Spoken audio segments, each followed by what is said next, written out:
High everyone, welcome back to my channel. আশা করি সবাই ভালো আছো, আমিও ভালো আছি। আবারও নতুন একটা ব্লগ নিয়ে তোমাদের কাছে হাজির হয়ে গেলাম।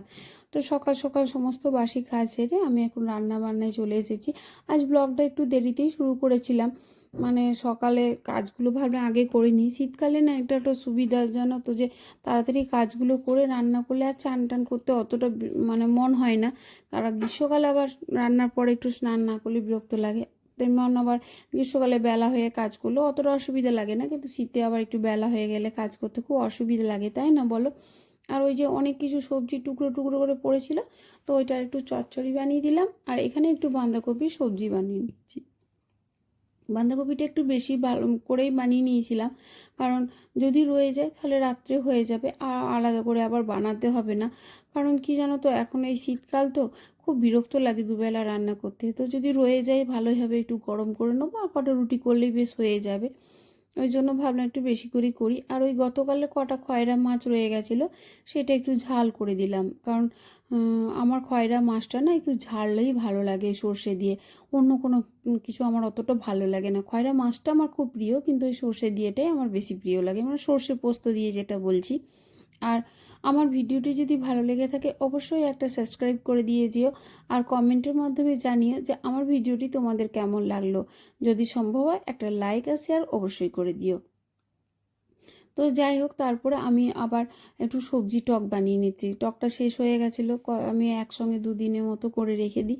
আজকে আবার একটু করে নিলাম, আর একটু মিষ্টি মিষ্টি করে করব। একটু বেশি গুড় দিয়ে দেবো জানো তো, তাহলে ভালো লাগে। আর কটা বড়ি এর মধ্যে ভেজে রেখেছি, এর মধ্যে ফেলে দেবো। ওই বড়ির গন্ধটা না খুব ভালো লাগে আমার এই তেঁতুলের টকে।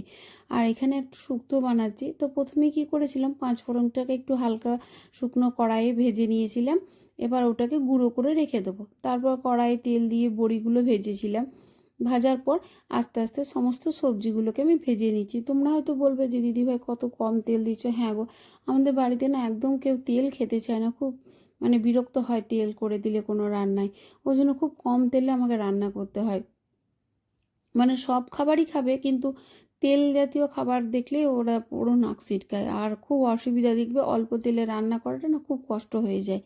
সে যাই হোক, সব সবজিগুলো আস্তে আস্তে ভেজে নিয়ে ভালো করে আবার সবগুলোকে একসঙ্গে কষিয়ে নিচ্ছি। আবার এর মধ্যে এবার একটু আদা বাটা দিয়ে আবারও কিছুক্ষণ কষে নেবো। তারপর কষা হয়ে গেলে ওই যে সর্ষে বাটা আর পোস্ত বাটা একসঙ্গে দিয়ে কিছুক্ষণ জন্য আবার নাড়াচাড়া করব। নাড়াচাড়া করে যাওয়ার পর একটু দুধ দিয়ে দিয়েছিলাম, আর দুধ দিয়ে কিছুক্ষণ ফুটানোর পর হালকা একটু জলও দিয়েছিলাম। ফুটানো যখন হয়ে গেছিলো, ওই যে ভাজা গুঁড়োটা, মানে 5 ফোড়ন ভাজাটা করে রেখেছিলাম, সেটা গুঁড়ো করে ওটাও দিয়ে দিয়েছিলাম। তারপর আবারও কিছুক্ষণ নাড়াচাড়া করব। তো সমস্তটা নাড়াচাড়া করার পর লাস্টে তোমরা চাইলে হালকা একটু ঘি দিতে পারো, আরও ভালো লাগে। আমি ঘি দিইনি, আমি লাস্টে একটু মানে কিছুই দিইনি বলতে পারো। এই 5 ফোড়নের গন্ধটাই ভালো লাগে, তাই হয়ে ওটাই দিয়েছিলাম। আর কোনো হলুদ ইউজ করিনি, শুক্তোতে হলুদ দিলে না আমার ভালো লাগে না। আর রান্নাবান্না সব গুছিয়ে হয়ে গেছিলো। তার মধ্যে তোমাদের দাদাভাই দেখছি এখন ঘর এলো। তো সেই টাইমে ওই কিছু ফল নিয়ে এসেছে, আর ওই ডিম নিয়ে এসেছে। তো ভাবলাম ফলগুলো তাহলে একবার ভালো করে ধুয়ে টুয়ে রেখে দিই, তাহলে সুবিধা হয়, যে যার মতো করে খেয়ে নিতে পারে। তাছাড়া না ধুলে তো একটু অসুবিধাই বলো, তাই না? আর এখন তো শীতকাল, প্রচুর কমলা লেবু। তো ডিমগুলো ছিল। আর আমার জানো তো ট্রাইপডটা ভেঙে গেছে। আমার একটা ট্রাইপডে অর্ডার দিয়েছিলাম, সেটাও আবার একটু ডিফেক্ট এসছে, সেটাও ঘুরে দিয়েছি। আবার নতুন একটা অর্ডার দিয়েছি, সেটা আসতে একটু দেরি, ওই জন্য আমার একটু হাতে ধরে ভিডিও করতে অসুবিধা হচ্ছে। আর এই টাইমে না তোমাদের দাদাভাইকে বললাম একটু ফোনটা ধরে দেবে, তো যাক ধরে দিয়েছিল। ও ধরে দেয় বা ছেলেও ধরে দেয়, কিন্তু সময় না পেলে কিছু করার থাকে না। তা এখন বাড়ি এসেছিলো, একটু ধরতে বলেছিলাম, ধরে দিয়েছিল। খুব ভালো করে একটু ভিডিওটা করতে পারলাম। আর ওই হাঁসের যে ডিমগুলোতে দেখবে একটু নোংরাটা বেশি থাকে, ওই জন্য ওই ডিমগুলোকে একটু জলে ভিজিয়ে রেখেছি, ভালো করে ধুয়ে ওগুলো আবার ফ্রিজে রেখে দেবো। আর তারপর খাওয়া দাওয়া করে সন্ধ্যাবেলায় ছেলে বললো মা একটু পিঠে পুলি বানাবে, মানে ওই দুধ পুলি। তো ও তো অত কিছু খেতে চায় না, ওই জন্য আর বানানো, মানে ও কিছু খেতে চাইলে না আমি আর না করতে পারি না। মনে হয় বেচারা খেতে চেয়েছে, আর করে দেবো না। তো তারপরে তোমাদের দাদাভাইও বাড়িতে ছিল আজকে, বললো বানাও তাহলে আমিও খাবো। আমার আবার দুধ পুলিটা অতটা পছন্দ না, তার জন্য আমি না আমার জন্য কয়েকটা পুলি আলাদা করে রেখে দিয়েছিলাম। সেটাকে আমি জল দিয়ে ভাপিয়ে তারপরে ওটাকে একটু নুন হলুদ দিয়ে ভেজে ভাজা পুলি করে খাবো। আর দুধ পুলিটাতে একটু পাটালি দিয়েছিলাম আর কটা এলাচ ফেলে দিয়েছিলাম যাতে গন্ধটা ভালো ওঠে।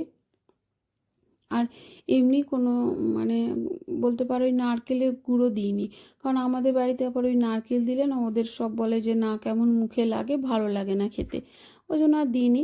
আর এই দেখো কত সুন্দর কালার এসেছে। তো আজকের মতো ভিডিওটি এইটুকুই, আর বেশি বড় করলাম না। তোমাদের সঙ্গে দেখা হবে আবার নেক্সট একটি ব্লগে। ততক্ষণ তোমরা সবাই ভালো থেকো, সুস্থ থেকো, আর ঈশ্বর সবার মঙ্গল করুক।